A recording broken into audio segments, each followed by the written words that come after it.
from Coco Food.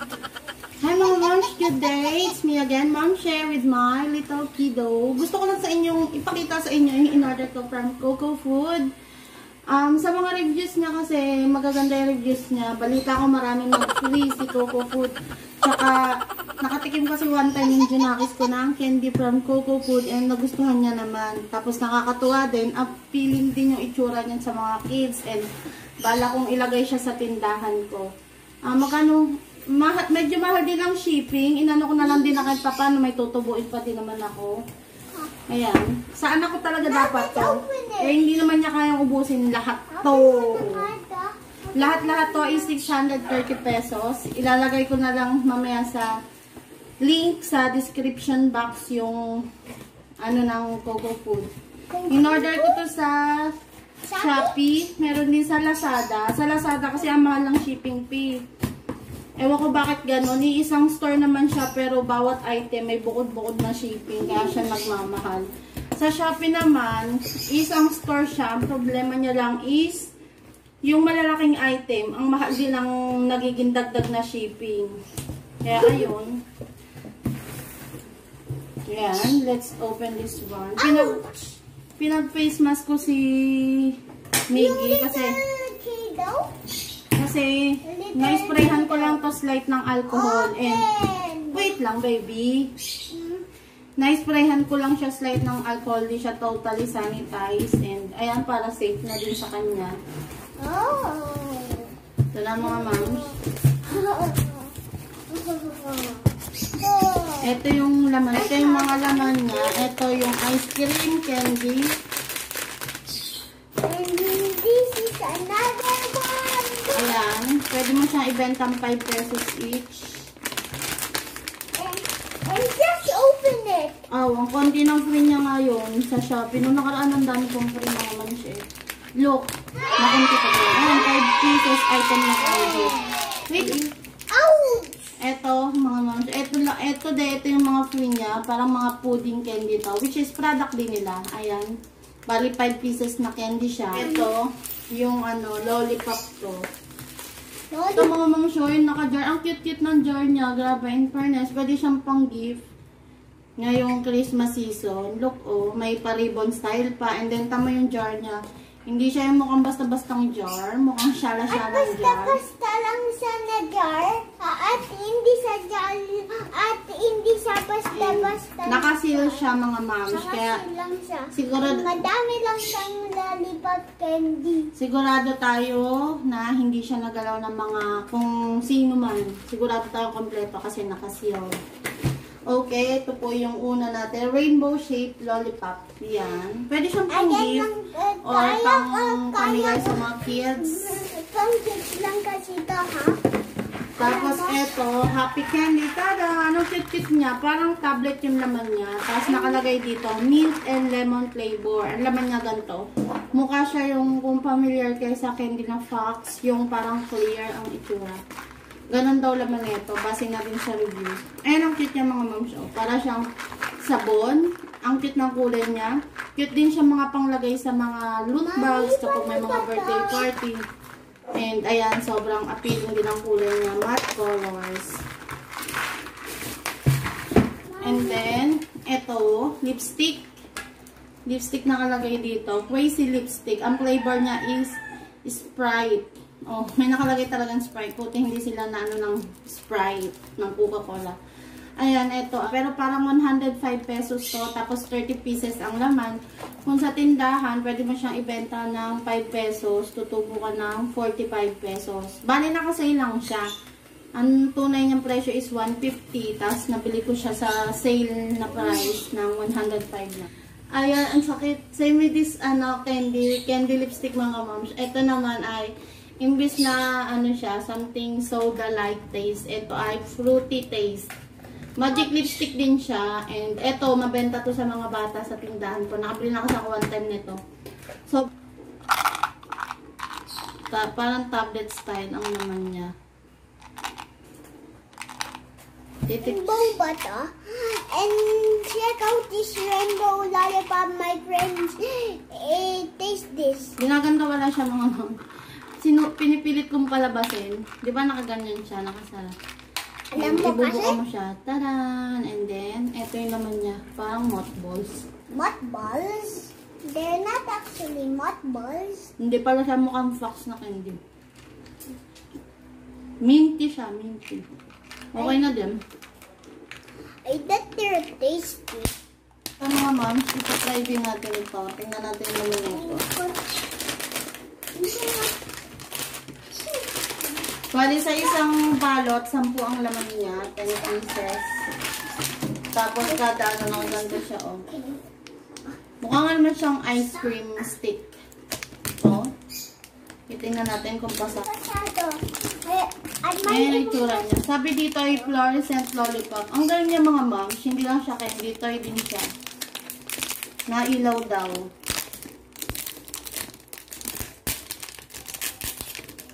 Ito nga yung nailaw siya bibili sa school namin dati. Mommy, open mo. Babaliin mo siya para, ayun, umilaw na. Nice. Open mo to. Open mo lang to. Wait lang, ayun o. Patay natin ito so that they can see. Ayun mga moms, ang cute. What? Open mo to. Umiilaw nga siya, oh. Kaya lang, hindi siya totally lahat umiilaw. What? Oh my. Ayan, ang cute na, di ba mga moms? Happy ka? O, tignan mo to. Lugi. Ayan, natuwa ka naman dyan sa kanding yan.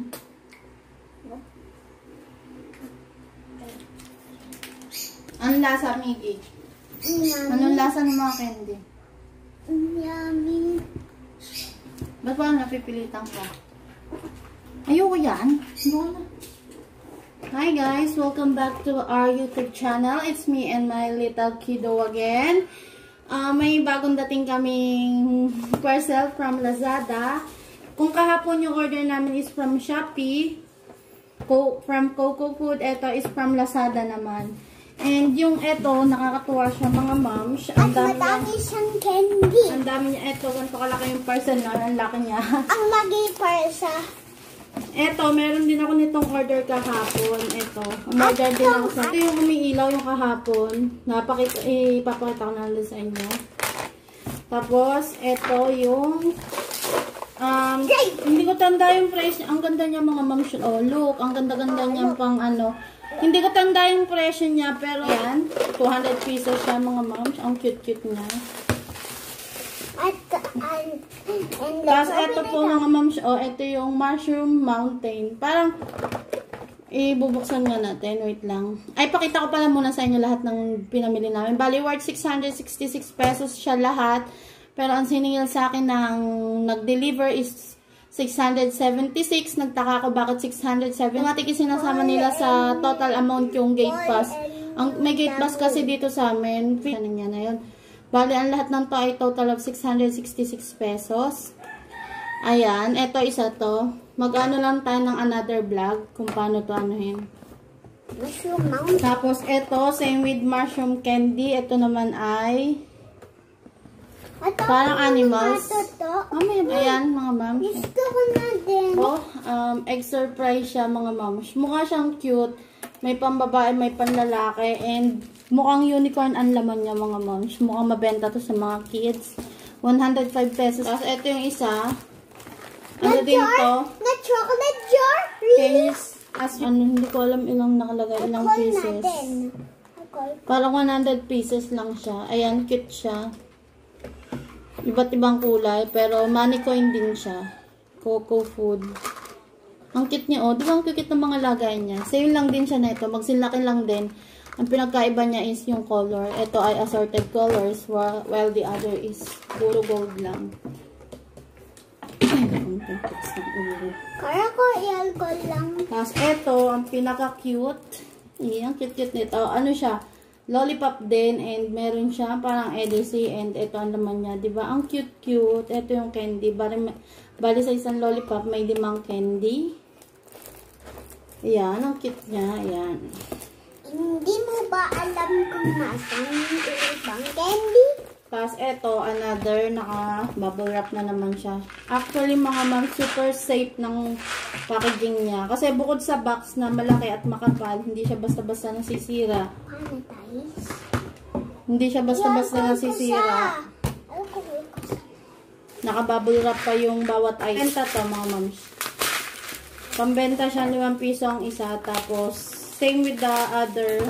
Regular price is 150. Nabili ko siya na naka-sale 105 na lang. Ayan. Bubble gum siya. Ayan mga moms, mabalik tayo. May bumili lang. Ayan. Bubble gum to. Para kasi laki siya ng lagay ng TikTok. Masarap naman siya. Mabenta din to. Madami sa akin naghahanap na bagets nito. Can I use that superstar lollipop? And wala na siya. Ubus na, pero madami tayong free from Coco Food.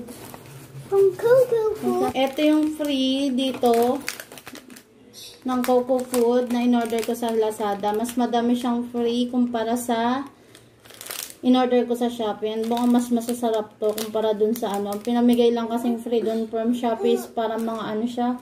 Ano tawag doon sa mga candy yung bulsa? Parang mga jelly, no? Tapos lasa pa siyang buko or coconut. Hindi ko bet yung lasa nun. Eto, nakatikim na ako nito. Adorable! Adorable! Para siya sigurong fit bar kung nakakain ka ng fit Adorable bar. lang kasi isa. Tapos eto yung macaroons. O-order sana ako nito. Kaya lang pagka kasi sinasama ko. Kapag kasi sinasama ko siya sa cart ko, tapos ano, ang mahal ng shipping. Ang mahal ng shipping kapag sinama yung ganito. Tapos eto, masarap din to. Nakabili na din yung ganito asawa ko. Ice cream, ano siya. Ice cream ang style, may cone. Maganda siyang pang-design sa mga cake. Tapos, eto, tada, ang cute ng candy, oh. Look, parang siyang glow in the dark. Ang cute niya, oh. Ang kasi glow in the dark siya. Cute siyang pamigay sa mga bagets. Look, oh. Or pang-design sa Christmas tree. It's just like in the glow in the dark. Remember, Ayan. my friends? Taste test ng bagets. Anong lasa, bunso? A bit yummy. Maganda ba yan? Yes. The glow in the dark candy. How does it work? Ito para maganda.